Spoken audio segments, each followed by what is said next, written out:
here we go. Getting right into this. Set up the overlay. In the lower left, well, actually, before we do this, in the lower left of the overlay, you guys will be able to see the score displayed at all times for what the score of the series is. But in the actual lower left corner of the map, it is the blue Terran from the clan NK, Kalevi. And his opponent in the upper right, the nigh untouchable, the mostly unstoppable red Terran player known as Beastyqt.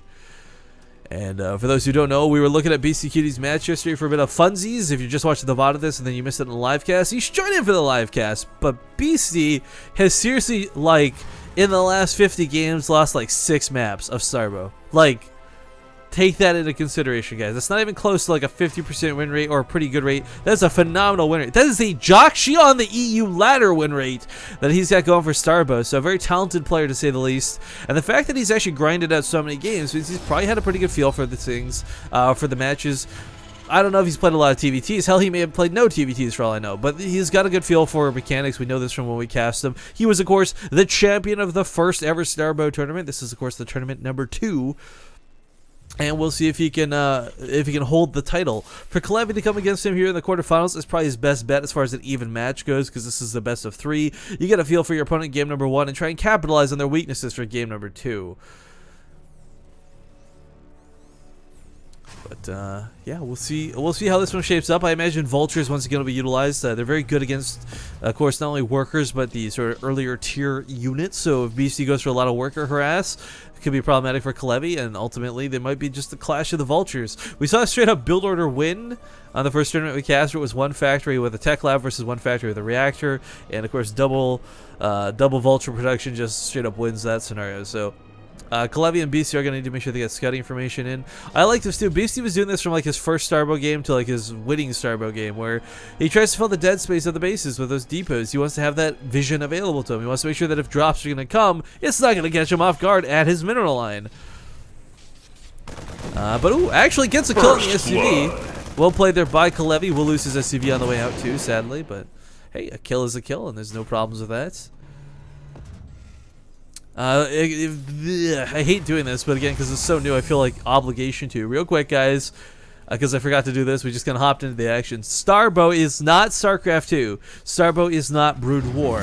It's got very unique elements to it, and so it's a different game from either entirely, but it's, you know, taken elements from both and adapted into here for this map mod. Now, one of these big things to talk about is the Orbital Command Center. Early on, it's not got a whole lot of changes. It scans, it drops SCVs instead of mules, but the overcharge ability is something very unique to sTARBOW and very critical to Terran production. Is what it does is it drops, it looks like it drops supply, but what it does is it just increases the production rate of whatever building it's on by 50%. If it's a barracks, it increases it by 100%. And Beastyqt has not been ignorant of this fact. He's got a command center on the way, and both players will be going for reactored vultures. The key thing here, though, is Beasty's going to be able to build his vultures a little bit quicker than Kalevi if he's going to drop those overcharges. However, a second factory is coming down in lieu of this. So Kalevi should be able to keep up production-wise. sTARBOW are going to come out. Banshees are still in the game, guys. Vikings are still in the game. Vikings, I really want to see in this matchup because they are so cool.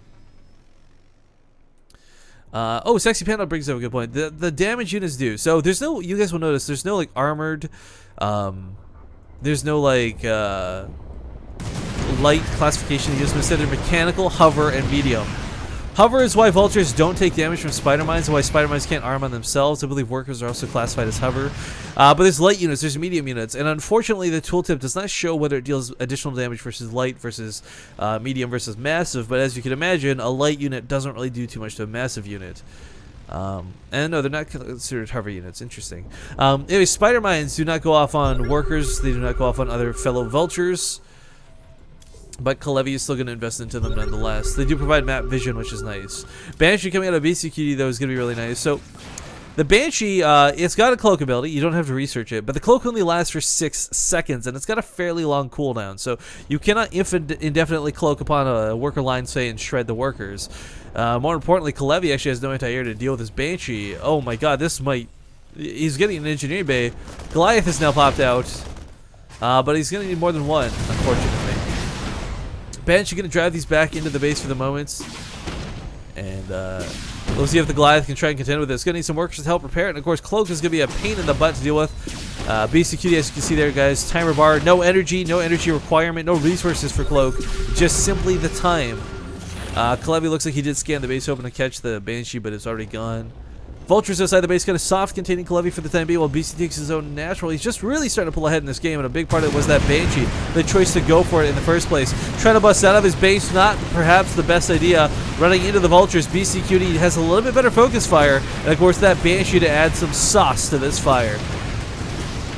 Or fuel to the fire, sauce to this mix. Either way, we'll see if the homegrown advantage of the production can outweigh that of Beastyqt. He has, of course, choked Kalevi back into his base once more, and the Viking just simply cannot, or Son of the Viking, the Goliath simply cannot contend with the Banshee. Not like this. Two Banshees now in the front line, going to make this even more problematic to deal with. For now, I'd love to see a turret come down somewhere, anywhere, but Kalevi has only got one in his mineral line, so frustrating to deal with. A cool little move there on the Beastie, if you guys didn't see. He was trying to land the barracks here to choke off the area, but Goliaths are going to go down to the Banshees, and looks like the last Vulture will fall as well. So unfortunately, Kalevi is not in a good spot this game. Reaction's about to die off here. This factory is going to need to be removed, or repositioned, I should say, or it's going to be removed by BC.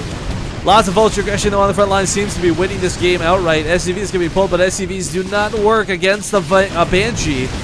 Turret was never completed, and Kalevi, oh Kalevi, good game's going to be called. This is a very similar to the problem that what happens in StarCraft 2, regular TVT. You don't have anti-air. There's just no way to catch up.